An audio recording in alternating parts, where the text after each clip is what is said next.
Hi, and welcome to the recap for the Forge for the last day of March, March 31st, 2026. Today we talked about John 1:14, which says, "Now the Word became flesh and took up residence among us.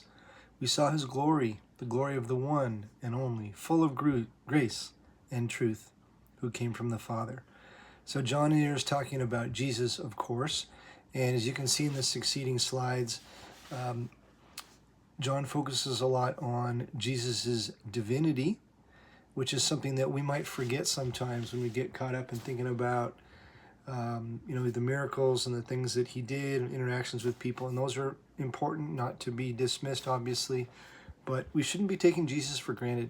He is God and God in the flesh. And the fact that he came to us is mind-boggling. And that is a stumbling block for people who are not Christians, for people of other belief systems, because for them they can't conceive of God coming to earth, coming to us, and taking on the likeness of a human. Jesus was fully human, while he was also fully God. All right, and that's an important and amazing truth that history changes upon. So we talked about that today. We talked about the glory that was Jesus and how his presence, as John says, they beheld. They saw his glory. They saw it all.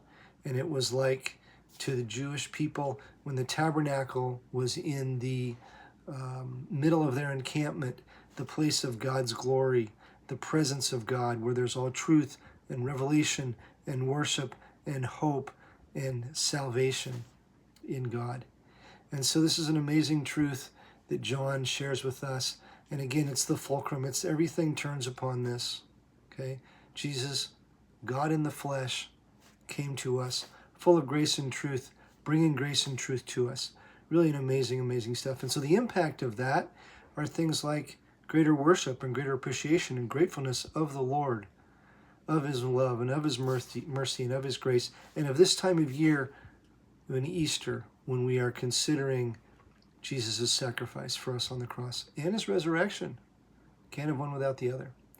So I hope that you take advantage of these. Make sure you check the app also, because on there where the link for this is also the document that has the prophecies of Jesus as he fulfilled them in coming to earth. Prophecies in the Old Testament, coming to earth to live and to die for our sins.